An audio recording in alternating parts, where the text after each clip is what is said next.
নমস্কার, আমি মৌমিতা। আমার কবিতা পাঠ চ্যানেলে আমার সকল শ্রোতা বন্ধু এবং দর্শক বন্ধুকে আন্তরিক শুভকামনা জানিয়ে আজকের গল্প পাঠ শুরু করছি। আজ আমি আপনাদেরকে পড়ে শোনাব বিমল করের লেখা একটি ছোট গল্প। গল্পের নাম সম্পর্ক। শুনতে থাকুন আজকের গল্প সম্পর্ক।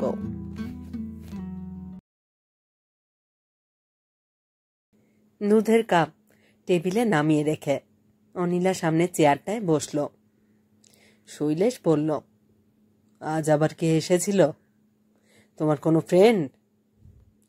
কথাটার অর্থ বুঝতে অনিলার দেরি হয় না। তাকিয়ে তাকিয়ে খাবার ধরন দেখল শৈলেশের। ডিমের তরকারি মুখে দিয়ে রেখে দিয়েছে শৈলেশ। 4টে মাত্র পাতলা রুটি। অতি কষ্টে যেন দুটো খেয়েছে। শীত পড়ায় কদিন থেকে বাঁধাকপির পাতা আর গাজর, বিট, টমেটো এইসব সবজি দিয়ে স্যুপ না স্টু খাবার বাতিক হয়েছে। নিয়মিত দুবেলা অনিলাকে রেঁধে দিতে হয়। সেই স্টুয়ের বাটিটা ছুঁয়েছে কি ছোঁয়নি। ভাজাভুজি কিছু মুখে দিয়েছে। অনিলা প্রায় নিঃসন্দেহ হলো। মাতিগ্রস্ত মানুষ হলেও কোথাও কারোর পাল্লায় পড়ে কিছু খেয়েছে, এখন মুখে রুচ্ছে না। অগত্যা একটা অছিলা করবার চেষ্টা। জবাবে অনিলা বলল, আমার কে এসেছিল তা নিয়ে তোমার কি? তোমার যা বলবার বলো। শৈলেশ অক্লেশে বলল, ডিমে ভয়ঙ্কর নুন, পুড়ে গেছে। আর তোমার ওই স্টু না কি চাই? ওটাই বুঝি খুব ঝাল হয়েছে? ওটা অখাদ্য, টেস্টলেস। আর রুটি? শৈলেশ আর রুটির খুদ বর্ণনা করল না। বলল, তোমার কোনো জিনিসে মন নেই? রান্না করতে বসে বন্ধু বান্ধবদের সঙ্গে গল্প জুড়লে এইরকমই হয়। অনিলা অনেকক্ষণ যাবতী অসন্তুষ্ট। এবারে বিরক্ত হলো। রাগের গলায় বলল, তুমি কাকে কি শেখাও? আমি কচি খুকি নাকি? তোমাকে কে শেখাবে? শৈলেশ অনেকটা যেন উপহাসে স্বরে বলল, বলে জলের গ্লাস মুখে তুলল। অনিলা আরো রাগল। বলল, তোমার মুখে এখন কিছুই রুজবে না। শৈলেশ কথাটা গায়ে মাখল না। দুধের কাপ টেনে নিল। তারপর নিতান্ত যেন পরিহাস করছে বলল, কে এসেছিল আজ? কেউ না। আমার আর কে কবে আসে? কেন? সেদিন যে কোন বন্ধু এলো? বন্ধু নয়, প্রতিবেশী, দয়া করে এসেছিল। শৈলেশ দুধের কাপ মুখে তুলল। বেশ গরম। অনিলা অনেকক্ষণ চুপচাপ বসে থাকল। শেষে তার কালো নরুন পাড় থান ধুতির আড়াল থেকে মা হাত বের করল। হাতের মুঠোয় একটা পোস্ট কার্ড। আলোয় সেই চিঠি সামান্য মেলে ধরে শৈলেশের দিকে ঠেলে এগিয়ে দিল। শৈলেশ বুঝল না। বলল, কি? চোখ আছে, দেখো, সুখবর পাবে। পোস্টকার্ড তুলে নিয়ে শৈলেশ তার নাম ঠিকানা দেখল। অপরিচিত হস্তাক্ষর। চিঠির আধখানাও পড়া হয়নি। তার মুখে কেমন একটা বিব্রত এবং আড়ষ্ট ভাব ফুটে উঠল। মুখ তুলে পলকের জন্য দেখল অনিলাকে। অনিলা স্থির চোখে তার দিকে তাকিয়ে আছে।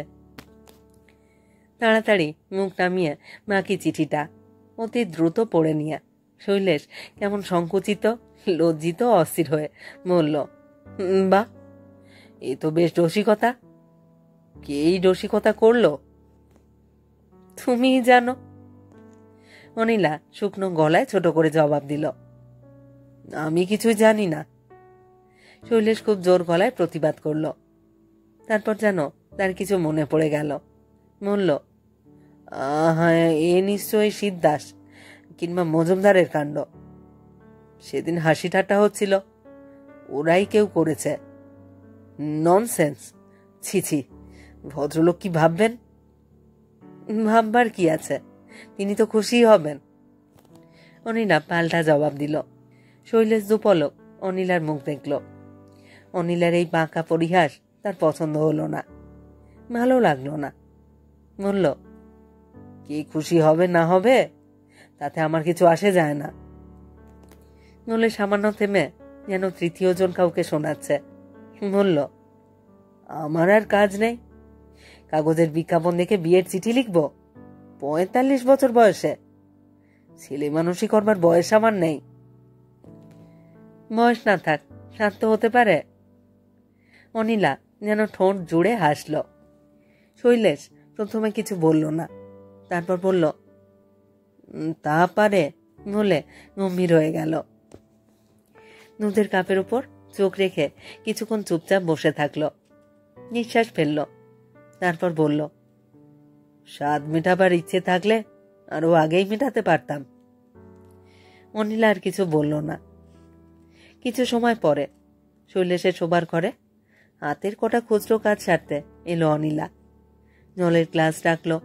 সকালে মাঝে মাঝে ফ্রুট সল খায় শৈলেশ। গরম জলের গ্লাস, কাচের গ্লাস, চামচ গুছিয়ে রেখে দিতে হয়। অনিলা একে একে সব গুছিয়ে রাখতে রাখতে শৈলেশকে দেখছিল। সাবেকি ইজি চেয়ারে শুয়ে একটা বইয়ের পাতা উল্টাচ্ছে শৈলেশ, বা হাতের আঙুলে সিগারেট। বইটা কিসের অনিলা বলে দিতে পারে, সস্তার ইংরেজি গোয়েন্দা বই। অনিলার মনে হলো শৈলেশ বেশ কিছুটা ক্ষুণ্ণ। বই পড়ছে বলে মনে হয় না, পাতা উল্টাচ্ছে কিংবা অন্যমনস্কভাবে তাকিয়ে আছে। উত্তরের জানলাটা বন্ধ করে দিল অনিলা। বিছানার মোটা চাদরটা উঠিয়ে পাট করে পায়ের কাছে রাখল। হাত দিয়ে সাদা চাদরের ভাঁজ ভেঙে দিল, ঝেড়ে ঝুড়ে পরিষ্কার করে রাখল। পায়ের দিকে পাতলা কম্বল, আর কদিন পরেই লেপ চাইবে। কম্বলটা খুলে রাখল অনিলা। তুমি একটা বিয়ে করোই না, এখনো বেলা বয়ে যায়নি। অনিলা ঠান্ডা করেই বলল, বলে বিছানার এক পাশে বসল। শৈলেশ কথার জবাব দিল না। সামান্য অপেক্ষা করে আবার বলল অনিলা, কি কথা বলছো না যে? হাতের বই মুড়ে শৈলেশ জবাব দিল, বাজে কথায় লাভ কি? এবং হাই ওঠানোর মতন মুখ হাঁ করল। হাত উঠিয়ে আলস্য ভাঙল। অর্থাৎ যেন অনিলাকে বোঝাতে চাইল তার ঘুম পেয়েছে, সে ঘুমুবে, এবারে তুমি যাও। অনিলা উঠল না, হাসলো চাপা হাসি, বলল, রাগ করেছ? না। কিসের রাগ? শৈলেশ সিগারেটের শেষ টুকরোটুকু ঠোঁটে ঠেকিয়ে শান্ত গলায় জবাব দিল, তোমার এই রাগের মানে হয় না। চিঠিটা ডাকে এসেছে, তোমায় দিয়েছি। তোমার অফিসের বন্ধুরা কি কি ঠাট্টা রসিকতা করেছে, আমার কি তা জানবার কথা? অনিলা নরম করে বলল, চিঠির জন্য তোমায় তো আমি কিছু বলিনি। বেশ, বলনি। এখনো আমি যা বলছি তাই শোনো। এখনো তোমার বিয়ের বয়স পেরিয়ে যায়নি। সত্যি একটা বিয়ে করে ফেলো। শৈলেশ কোনো কথা বলল না। সিগারেটের টুকরো ফেলে দিয়ে উঠে দাঁড়ালো। শুতে যাবার আগে সে অ্যালার্ম ঘড়িতে দম দেয়, মরাপড়ের অভ্যেস। টেবিল থেকে ঘড়ি তুলে নিয়ে দম দিতে লাগলো। অনিলা কয়েক দণ্ড বিছানার উপর হাসি মুখেই বসে থাকলো। তারপর উঠে দাঁড়িয়ে হালকা গলায় বলল, যা বললাম ভেবে দেখো। শীত তেমন কিছু না, নভেম্বরের মাঝামাঝি। তবু এই শীতের শুরুতে কেমন যেন ঠান্ডা লেগেছিল। কাল সারাদিন গায়ে হাতে ব্যথা এবং মাঝে মাঝেই হাঁচি হয়েছে। আজ সামান্য সর্দি ভাব, হয়তো তাই চোখ জ্বালা করছিল, মুখে বিষাদ। অন্ধকারে শৈলেশ অন্যমনস্ক ভাবে নিজের কপাল দেখল। না, গরম লাগছে না। পায়ের উপরকার কম্বলটা কোমর পর্যন্ত টেনে নিল শৈলেশ। অনিলা বাস্তবিক কি ভাবল, কিছু মনে করেছে কিনা শৈলেশ বুঝতে পারল না। কেমন বলল, তুমি একটা বিয়েই করো না, মেলা বয়ে যায়নি। কথা শিখেছে খুব, কিছু বলতেই মুখে আটকায় না আজকাল।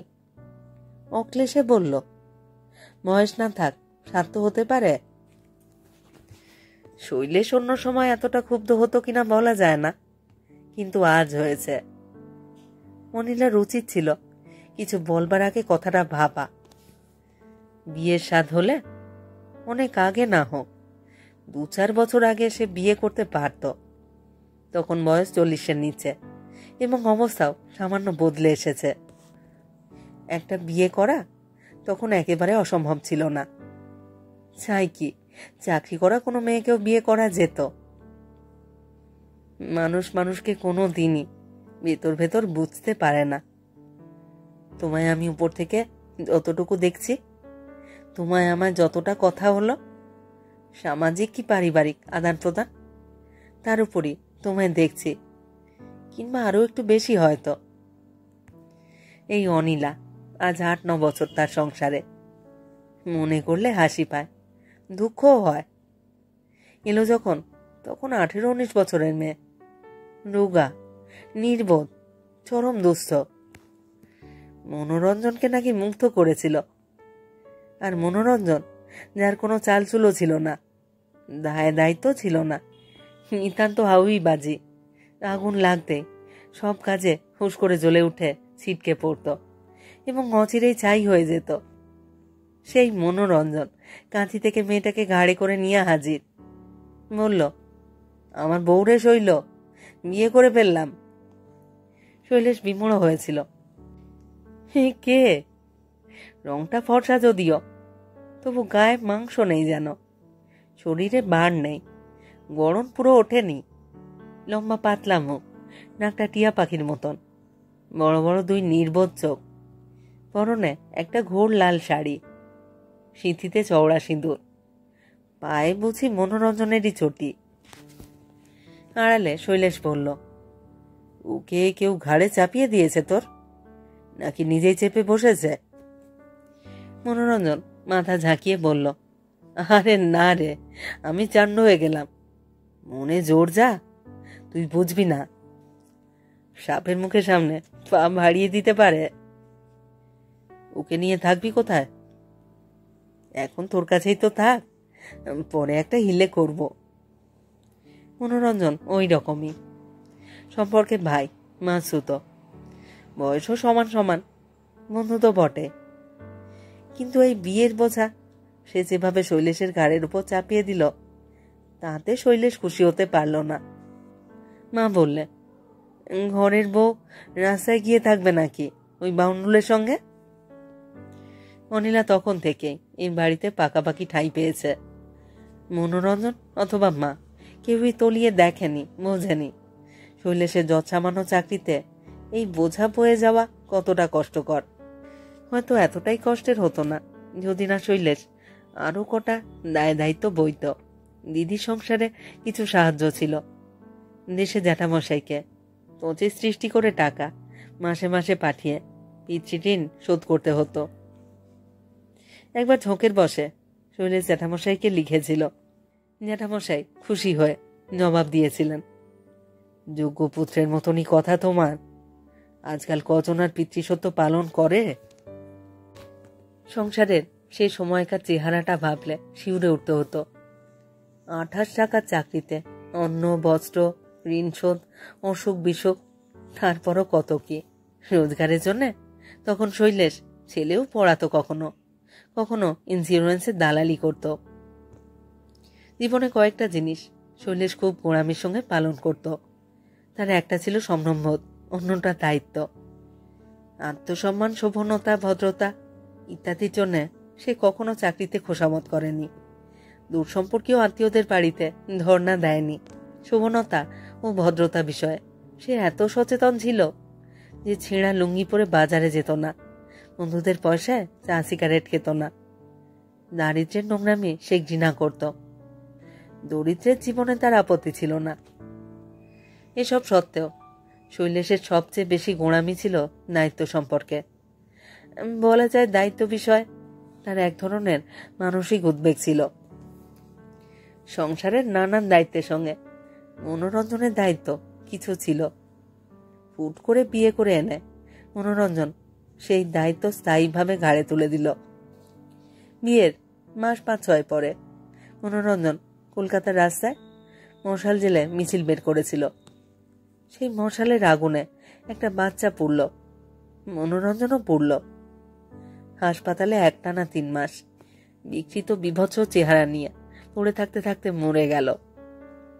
এক পক্ষে ভালোই হয়েছে, বেঁচে থাকলে অক্ষম ও অবজ্ঞাত হয়ে থাকত। হয়তো অনিলাও সেই দগ্ধ ও কুরূপ স্বামীকে সহ্য করতে পারত না।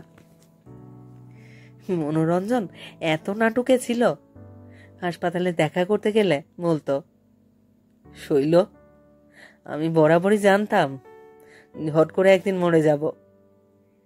সেই ছেলেটার জন্য আমার ঘুম হয় না, কতদিন ধরে ঘুমোতে পারি না।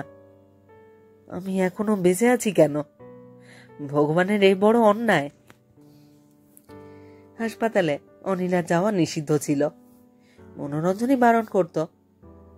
তবুও 2-4 বার অবশ্য অনিলা গিয়েছে কাঠের মতন, ফিরেছে কাঠ হয়ে। তাকে একদিনও কাঁদতে দেখেনি শৈলেশ, একমাত্র সপ্তাহের দিন ছাড়া। অনিলের ব্যাপারে মনোরঞ্জন বলেছিল, কোনো আশ্রম টাশ্রমে দিয়ে দিস পরে, তুই আর কত টানবি শৈল। আমি দুঃখ করব না, তুই ওকে মেয়েদের কোথাও একটা ঢুকিয়ে দিস। অনিলাকে অবশ্য কোথাও পাঠানো হয়নি, শৈলেশের পক্ষে তা সম্ভবও ছিল না। মাও কোনোদিনই এতে রাজি হতো না। এরপর বছর 2 পরে মা পড়ল। রোগটা প্রথমে 1 বছর ঠিক মতন ধরা পড়ল না। তারপর যখন ধরা পড়ল তখন থেকেই শৈলেশ বুঝল মার যাবার দিন এসে গেছে। যথারীতি মা চলে গেল। সংসার কেমন ফাঁকা হয়ে এলো। তারপর মনোরঞ্জন নেই, মা নেই, দিদিরা কাশিতে চলে গেছে, আর সাহায্যের প্রয়োজন হয় না। একমাত্র বাবার ঋণ তখনও শুদ্ধে হচ্ছে। এ সময় শৈলেশের কিছু উন্নতিও হয়েছে। বিয়ে করবার বাসনা হলে তখনই করতে পারত সে। একবার অফিসের চক্রবর্তী দা সেই চেষ্টাও করেছিলেন। তারই এক বন্ধুর মেয়ে ওই অফিসেই সবে চাকরিতে ঢুকেছে। তার সঙ্গে শৈলেশের বিয়ের কথা উঠিয়েছিলেন, ধরাধরি করেছিলেন খুব। শৈলেশের বন্ধুরাও বলেছিল, তোর আপত্তিটা কি? দেখতে শুনতে মোটামুটি ভালো মেয়েটা, 2 পয়সা বাড়িতেও আনবে, রাজি হয়ে যা। শৈলেশ মাথা নেড়েছে, না রে, এখন আর ঝামেলা বাড়িয়ে কি লাভ? 40 বছর হতে চললো প্রায়, এখন আর টোপর পড়তে পারবো না। বলতে কি, তখন অনায়াসে শৈলেশ বিয়ে করতে পারত। বউকে খাওয়ানো পড়ানো তার অসাধ্য ছিল না, কিন্তু করেনি। তারপর আরো 3-4 বছর কাটল। শৈলেশ এখন চাকরিতে অনেকটাই গিয়েছে, উন্নতিও মন্দ হলো না। বাবার ঋণ শোধ হয়েছে, দায় দায়িত্ব বলতে আর কিছু নেই, এক অনিলা বাদে। অবশ্য আজকের অনিলা আর সেদিনের অনিলা এক নয়। সেই গ্রাম্য নির্বোধ অশিক্ষিত অনিলা আজ সব দিক দিয়ে পাল্টে গিয়েছে। তার শরীর আর শীর্ণ রুগ্ন নয়, স্বাস্থ্য স্বাভাবিক। তাকে আর নির্বোধ বলা যাবে না। সংসারে সে অনেক শিখেছে, লেখাপড়াও মোটামুটি শৈলেশ তাকে শিখিয়েছে। মাঝে মাঝে শৈলেশ যে ঠাট্টা করে, বলে, এক কাঠামো নিয়ে এসেছিলে, প্রতিমা তৈরি হয় দেখেছ, সেই রকম আমার কাঁধে বসে দিব্যি তো হৃষ্টপুষ্ট হলে, মাথায় গিলু হলো, এবার সরে পড়ো বাপু। তা কিছু মিথ্যেও নয়, সবই বদলেছে অনিলার। শুধু সেই অসম্ভব ধারালো নাক আর চোখের মনির রং বদলায়নি, আর বদলায়নি মাথার চুল, বরং মাথার চুল আরো বেড়েছে। বিশ্বাস করা মুশকিল, আজকালকার দিনের মেয়েদের মাথায় এমন চুলও থাকতে পারে। অনিলা মাথার চুল খুললে সেই কালো ঘন দীর্ঘ চুলের গোছা তার হাঁটু ছাড়িয়ে নেমে আসে। অথচ অনিলা মানানসই লম্বা, মেয়েরা যতটা লম্বা হলে মানায়। রাস্তায় কিংবা অন্য কোথাও কোনো মেয়ের মাথার মস্ত খোপা কিংবা দীর্ঘ বিনুনি দেখলে শৈলেশের অনিলার কথা মনে পড়ে যায়, এবং সে প্রায় নিঃসন্দেহ হয় অনিলার তুলনায় এই কেশগুচ্ছ নিকৃষ্ট। অনিলার মাথার ওই আশ্চর্য সুন্দর চুলের উপর কেমন একটা আকর্ষণ ও মোহ আছে শৈলেশের। এই অনিলাকে এখন এই সংসারেরই আধখানা বলে মনে করে শৈলেশ। বস্তুত মেয়েটি যে কে এবং তার সঙ্গে প্রকৃতই আত্মীয়তার কি সম্পর্ক, অনিলা তার গলগ্রহ কি না, এসব চিন্তা বহুকাল আগে থেকেই শৈলেশের মন থেকে মুছে গেছে। সে কখনো আর ভাবে না অনিলা তার কেউ নয়, তার সংসারের কেউ নয়। বরং যে ধারণার বসে মানুষ মা, বোন, ভাই, স্ত্রী ও সন্তানকে নিজের বলে গ্রহণ করে, শৈলেশ অনিলাকেও সেইভাবেই গ্রহণ করেছে। বলা বাহুল্য, মা বেঁচে থাকলে যে অধিকার তার থাকত, এমনকি শৈলেশ বিয়ে করলে যে পারিবারিক অধিকার তার স্ত্রী পেত, অনিলা এই সংসারে সেই অধিকারই ভোগ করছে। আজ এখন বিছানায় শুয়ে এলোমেলো ভাবে পুরনো কথা ভাবতে গিয়ে শৈলেশ যেন আর উৎসাহ পেল না, এবং যেভাবে যে পুরনো কোনো বই কদাচিৎ পড়বার জন্য খুলে বসে, সামান্য পাতা চোখ বুলিয়ে আলস্য ভরে আর পড়তে পারে না, বই মুড়ে রাখে, অনেকটা যেন সেইভাবে পুরনো কথা থেকে মুখ ফিরিয়ে নিল। আজকের ঘটনায় তাকে অনেকক্ষণ থেকে বিরক্ত করছে। অনিলার কাছে তখন মিথ্যে কথা বলা হলো। আসলে সত্যি শিবদাস কি মজুমদার কেউই রসিকতা করে পাত্রীপক্ষকে চিঠি লেখেনি। এটা ঠিক, ওই কাগজের পাত্র চাই বিজ্ঞাপনটা ঠাট্টা তামাশা করে শিবু এবং মজুমদার দেখিয়েছিল। দেখতে দেখতে তারা একটা বিজ্ঞাপন লাল পেন্সিলে টিক মেরে শৈলেশকে দিল। বলল, ওহে শৈলেশ, এই ঠিকানায় একটা চিঠি দিয়ে দাও। 30 বছরের মেয়ের জন্য পাত্র চাইছে, বয়স্ক পাত্র, একমাত্র বউ বেঁচে থাকলেই আপত্তি, নচেত ছেলে পুলে থাক, কায়স্থ হোক কি ব্রাহ্মণ হোক কিংবা বৈদ্য, আপত্তি নেই।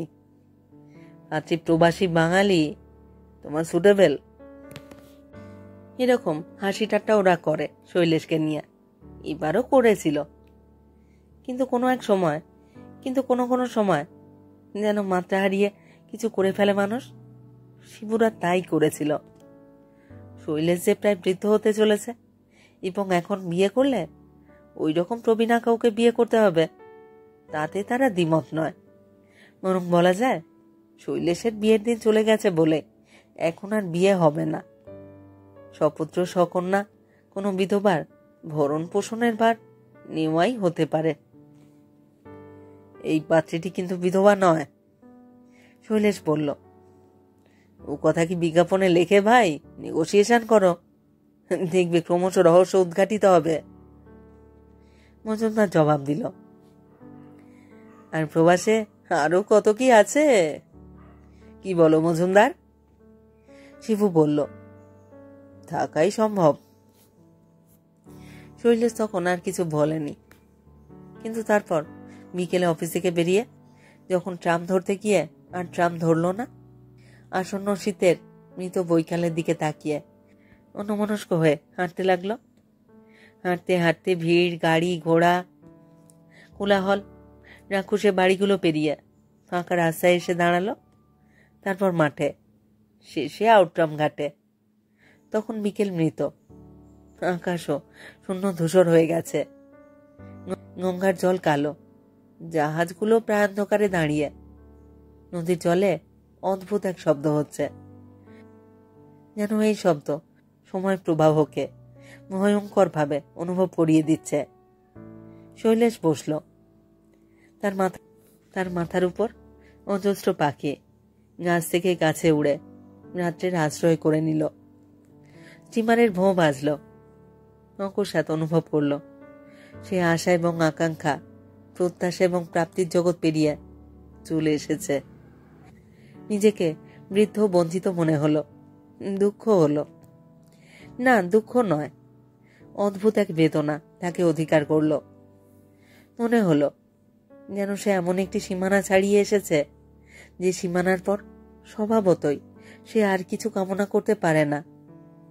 জরাগ্রস্ত বৃক্ষের মতন, প্রাণ স্পন্দনহীন লতার মতন এখন তার মরে আসার কথা।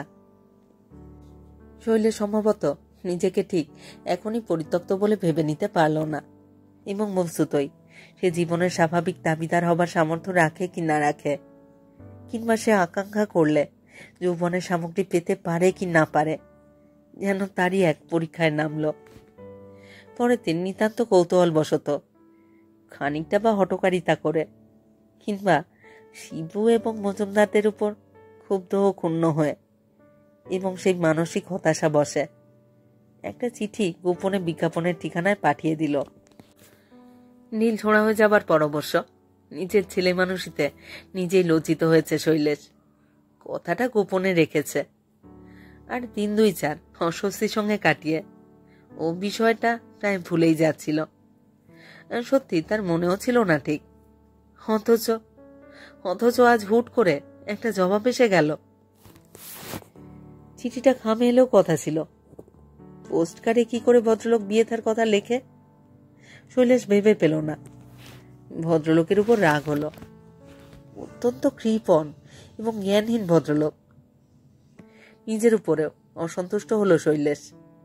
সে কেন বাড়ির ঠিকানা দিলে? কোন বুদ্ধিতে?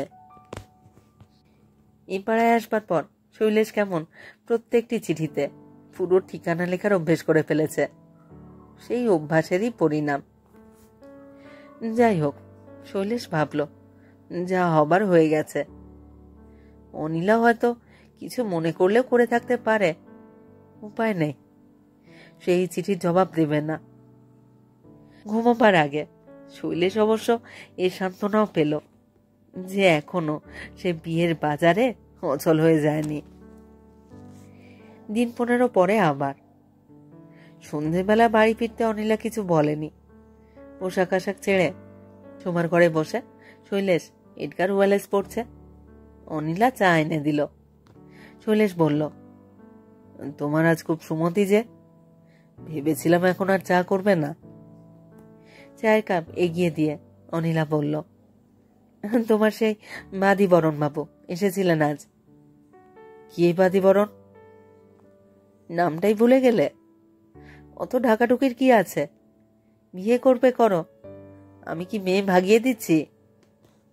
নামটা ততক্ষণে মনে পড়ে গিয়েছিল শৈলেশের। অনিলার কথার ধরনটা তার পছন্দ হলো না। ও, সেই চিঠির ভদ্রলোক? তার আসার কি ছিল? আসবে না, খোঁজ খবর করতে এসেছিল। আমি তাকে কোনো চিঠি দিইনি। কি করে জানবো? শৈলেশ 2 মুহূর্ত অনিলার মুখের দিকে তাকিয়ে থাকলো। অনিলার মুখে কেমন তিক্ততা, বিদ্রুপ নাকি ঘৃণা? সত্যি শৈলেশ কোনো চিঠি দেয়নি, অথচ অনিলার মুখ দেখে মনে হলো অনিলা তাকে বিশ্বাস করেনি। বিশ্বাস কথাটাই মনে ছুরির ফলার মতন গাঁথল শৈলেশের। অনিলা তার কথা বিশ্বাস করল না। শৈলেশের মুখ কান গরম হয়ে নিঃশ্বাস দ্রুত হলো, চোখ জ্বালা করছিল। শৈলেশ বলল, ঠিক আছে, আবার যখন আসবে দেখা হবে। আমি রবিবার সকালে আসতে বলেছি। শৈলেশ বিমূঢ় সম্মিত হলো। অনিলা স্পর্ধার সীমা যেন অতি বেশি রকম অতিক্রম করে গেছে। তুমি তাকে কেন আমার বাড়িতে আসতে বললে? শৈলেশ কর্কশ ভাবে ধমকে উঠল। তুমি তাকে কেন আমার বাড়িতে আসতে বললে? ভদ্রলোক রোজ রোজ ঘুরে যাবেন তাই। অনিলা নির্লজ্জের মতন জবাব দিল। কে ঘুরে যাবেন কি যাবেন না সেটা আমি বুঝবো, তুমি ন। তুমি কে? আমার ব্যাপারে তোমার মাতব্বরি করবার কি আছে? অনিলা তাকিয়ে তাকিয়ে বলল, মাতব্বরি করিনি, তুমি যা চাও তার ব্যবস্থাই করেছি। শৈলেশ স্বভাবতই ধৈর্য হারালো। তুমি কি মনে করো তুমি ব্যবস্থা না করলে আমার কিছু হবে না? আমার ব্যবস্থা আমি নিজেই করে নিতে পারবো। তবে তাই করো। হ্যাঁ, করবো। অনিলা আচমকা তীক্ষ্ণ গলায় শুধালো, তা এতকাল করনি কেন? শৈলেশ কেমন হতবুদ্ধি হয়ে গেল। এই প্রশ্নের জবাব সে জানে অথবা জানে না, বোঝা গেল না। রাগের মাথায় চিৎকার করে বলল, আমার ইচ্ছে, আমার খুশি। তোমারই বা এত লাগছে কোথায়? এতদিন ধরে যা ইচ্ছে করে গেছো, রাজত্ব করেছো বসে বসে। এখন তোমার ভয় হচ্ছে সেটা হাতছাড়া হবে? শৈলেশ আরো কিছু বলতে যাচ্ছিল। অনিলা বাধা দিয়ে বলল, করতে না দিলেই পারতে। যাকে আমার কোনো রাজাও নেই, রাজত্বও নেই। তুমি অনায়াসে বিয়ে করে আনতে পারো। অনিলার 2 চোখের দৃষ্টি ধকধক করছিল, গলার স্বর কাঁপছিল। অনিলা আর কিছু বলল না, চলে গেল। তারপর সমস্ত সন্ধ্যেটাই আবহাওয়া গুমট ও স্তব্ধ হয়ে থাকল। শৈলেশ কোনো প্রয়োজনেই আর অনিলাকে ডাকল না। অনিলাও সামনাসামনি এলো না। শৈলেশের রাতের খাওয়া অত্যন্ত নিঃশব্দে সমাধা হলো। রাত বাড়ছিল, বাড়ির বাতিগুলি নিভে এলো একে একে। অন্ধকার হলো সর্বত্র। শীতের কনকনে ভাবটা গায়ে লাগলো শৈলেশের। বিছানায় শুয়ে শৈলেশ চোখ বুজে পড়ে থাকল। অনিলা তার অধিকারের এক ফোঁটাও ছাড়তে রাজি না। এতদিন সে এই বাড়ির এবং শৈলেশের সর্বে সর্বা হয়ে থেকেছে। সে নিরঙ্কুশ ক্ষমতা ও আধিপত্য ভোগ করে গেছে, যাতে তার কোথাও কোনো দাবি নেই। তা ভোগ দখল করে বসে থাকতে থাকতে এখন সে একটা সত্য লাভ করেছে। লোভীর মতন, শঠের মতন এখন সে সেই সত্য হারাতে চায় না। সেই অধিকার তার হাত থেকে চলে যাবে এই চিন্তায় অনিলা নোংরা, কুৎসিত এবং বেপরোয়া হয়ে গেছে, নির্লজ্জ হয়েছে। অনিলাকে এখন শৈলেশ মনে মনে ঘৃণা করছিল। পরের দিন সকালবেলায় ঘুম থেকে উঠে শৈলেশ অনিলাকে বাড়িতে দেখতে পেল না।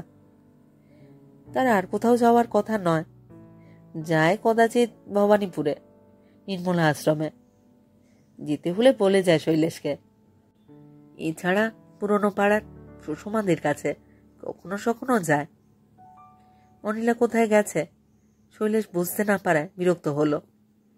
ঝিকে একবার জিজ্ঞেস করবার ইচ্ছে হলো, শেষ পর্যন্ত কিছু জানতে চাইল না।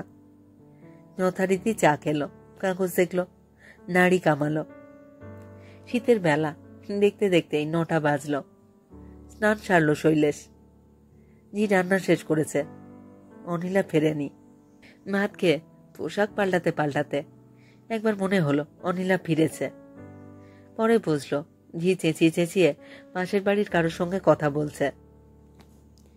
অফিসে বেরোবার সময় নিজের ঘরটা তালা বন্ধ করে দিল শৈলেশ।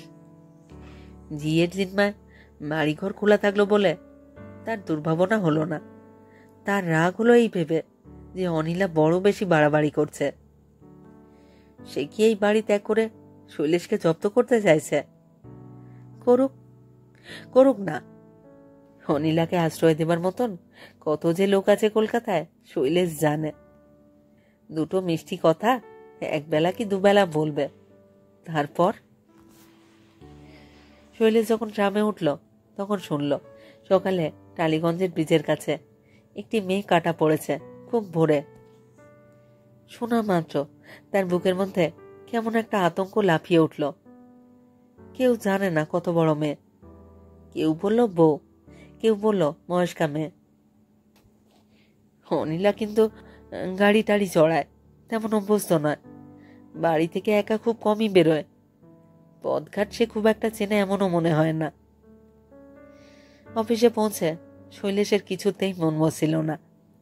এতক্ষণ সে রীতিমতো এক উদ্বেগে অসহায় বোধ করতে লাগলো। কোথায় গেল অনিলা? কার কাছে গেল? রাগ করে পথে নামা কঠিন নয়, কিন্তু এই শহরের পথে হাঁটা মুশকিল। এমনকি অনিলার মতো 28-29 বছরের যুবতীর পক্ষে জীবনের পথও হাঁটা মুশকিল। শিবু বা মজুমদারকে কথাটা বলে পরামর্শ চাইলে হতো, কিন্তু সেটা আরো কেলেঙ্কারি হবে। মানুষের চোখ বড় সন্দেহ পরায়ণ। অনিলা কি রাগ করে বাড়ি ছেড়ে এসে আত্মহত্যা করলো? আত্মহত্যায় শৈলেশের বড় ভয়। জিনিসটা নাটকীয় বটে, তবে কেলেঙ্কারির এক শেষ। না না, অনিলা আত্মহত্যা করবে না। করলে? শৈলেশ ভাবল, তার কপালে থানা, পুলিশ, লোকনিন্দা, অপবাদ, সন্দেহ, আরো কত কি। ভাবতে কাশি উড়ে ওঠে। বুকের মধ্যে মস্ত একটা বোঝা যেন চেপে বসে। রাগার হচ্ছে না, এখন অনিলাকে তার ঘৃণা হচ্ছে। মনে হচ্ছে এই মেয়েটি তার জীবনকে জ্বালিয়ে পুড়িয়ে নষ্ট করে দিয়েছে। অনিলা ইতর, অনিলা নৃশংস, দুপুর গড়াবার আগে শৈলেশ অফিস থেকে বেরিয়ে পড়ল। দুশ্চিন্তা এবং উদ্বেগে সে অধীর হয়ে উঠেছে। কি হবে? কোথায় গেল অনিলা? কেন সে এরকম ছেলে মানুষই করল? প্রথমে পুরনো পাড়ায়, সুষমাদির পাড়ায়। না, সেখানেও যায়নি অনিলা। শৈলেশ ফিরল। উদ্বেগের ভার এখন তার সমস্ত মনে। আতঙ্ক এবং অসহায়তা ক্রমশই তাকে দুর্বল এবং নির্জীব করছিল। কোথায় পাওয়া যাবে অনিলাকে? তাকে কি পাওয়া সম্ভব? আর থানা পুলিশ করবে শৈলেশ? হাসপাতালে খবর নেবে? ট্যাক্সি করে সেই নির্মলা আশ্রমে। না, অনিলা আসেনি। শীতের দুপুর গড়িয়ে বিকেল, তখন প্রায় বিকেল। শৈলেশ পথ হারানো বাচ্চা ছেলের মতন চারপাশে তাকিয়ে হঠাৎ যেন কেঁদে ফেলবার উপক্রম করল। না, কাঁদল না, অথচ সে অনুভব করল তার চারপাশ শূন্য হয়ে গেছে। সে বস্তুত হারিয়ে গেছে, কিংবা হারিয়ে ফেলেছে কিছু। ট্যাক্সি ছেড়ে দিল। কোথায় যাবে আর? গঙ্গার দিকে যাবে। কি হবে গঙ্গার পাড়ে গিয়ে? কলকাতা শহরে গঙ্গা কি মাপা জোপা? রিক্সা পেয়ে শৈলেশ চেপে বসল। বলল, টালিগঞ্জ চলো। যেতে যেতে শৈলেশ একসময় অনুভব করল সে যেন অনিলার মৃত্যু সংবাদ কোথাও পৌঁছে দিয়ে বাড়ি ফিরছে। এবার বাড়ি ফিরে অনিলার সৎকারের ব্যবস্থা করতে হবে। আশ্চর্য, সমস্ত মন কেমন ফাঁকা, সব শূন্য বলে মনে হচ্ছে। শীতের ধুলো, নিরুত্তেজক রৌদ্র। একটা ট্রাম গেল কি এলো, বাসের হর্ন, সমস্তই যেন তাকে অনিলার মৃত্যু সংবাদ দিচ্ছে কানে কানে। কেন এরকম মনে হয়? অনিলা তার কে? আত্মীয়? আত্মীয় নয়, অনাত্মীয়। সে মনোরঞ্জনের স্ত্রী, তার স্ত্রী নয়। অথচ শৈলেশ সহসা অনুভব করল অনিলার সঙ্গে তার সম্পর্ক, ঘনিষ্ঠতা, বসবাস এবং জীবনযাপনের মধ্যে এক ধরনের অদ্ভুত নৈকট্য ছিল। স্ত্রী নয় অনিলা, কিন্তু মানুষের একটা সম্পর্ক বাদ দিলে অন্য যে হৃদয় সম্পর্ক এবং অবলম্বনের সম্পর্ক পরস্পরের মধ্যে থাকে, অনিলার সঙ্গে তার সেই রকম কোনো সম্পর্ক ছিল। শৈলের শোভনতা, সভ্যতা এবং দায়িত্বকে অতিশয় মূল্য দিয়েছে। যদি না দিত তবে তবে কি? না, কিছু না। মনোরঞ্জন যে বিশ্বাসে অনিলাকে তার সংসারে এনে দিয়ে বলেছিল, এখন তোর কাছে থাক, সেই বিশ্বাসও একটা দায়িত্ব বই কি। শৈলেশ যথাসাধ্য তা পালন করেছে, হয়তো আজীবনই করত। অদ্ভুত এক হাহাকার এবং পরিপূর্ণ বেদনা নিয়ে শৈলেশ বাড়ির সামনে রিক্সা থেকে নামল। সদর খোলা, বাড়ির কোথাও রোদ নেই। ছায়া নেমে সিঁড়ি ঠান্ডা হয়ে গেছে, কলে জল পড়ছে। দুটি চড়ুই উড়ে গেল, সারা শব্দ নেই কোথাও। ফাঁকা, যেন খাঁকা করছে। ঝিপুঝি ঘর মুছছে। চলে সিঁড়িতে পা বাড়ালো। মা মারা যাবার পর ঠিক এই রকম বিকেলে সে বাড়ি ঢুকেছিল। অবর্ণনীয় এক স্তব্ধতা এবং শোক অনুভব করল শৈলেশ। হয়তো অনিলাও চলে গেল। তার কোথায় লেগেছিল শৈলেশ এখন বুঝি অনুভব করতে পারছে। সিঁড়ি দিয়ে উঠে আসতে আসতে শৈলেশ প্রায় কেঁদে উঠেছিল। হঠাৎ মুখ ফেরাতে অনিলার ঘর তার চোখে পড়ল। দাঁড়ালো শৈলেশ। অপলকে সেই ঘর দেখল। দরজা খোলা, পর্দা দুলছে। অবশ্য কম্পিত পায়ে শৈলেশ সে সিঁড়ি উঠল। কোনো শব্দ নেই, কাউকে দেখা যায় না। পায়ে পায়ে অনিলার ঘরের দরজার কাছে এসে দাঁড়ালো। কান পাতল, কিছু বোঝা যায় না। নিঃশ্বাস বন্ধ করে শৈলেশ দাঁড়িয়ে থাকল। পর্দা সরিয়ে ঘরে উঁকি দিতে তার সাহস হচ্ছিল না। অনেকক্ষণ পরে ঘরের মধ্যে সামান্য শব্দ পাওয়া গেল। শৈলেশ পর্দা সরালো না, কিন্তু সে সমস্ত দিনের ভয়ঙ্কর উদ্বেগ, দুশ্চিন্তা, অসহায়তা এবং বেদনা থেকে যেন মুক্তি পেল। এই স্বস্তিটুকু অনুভব করে শৈলেশ শান্তি পেল এবং দরজার সামনে দাঁড়িয়ে থাকলো।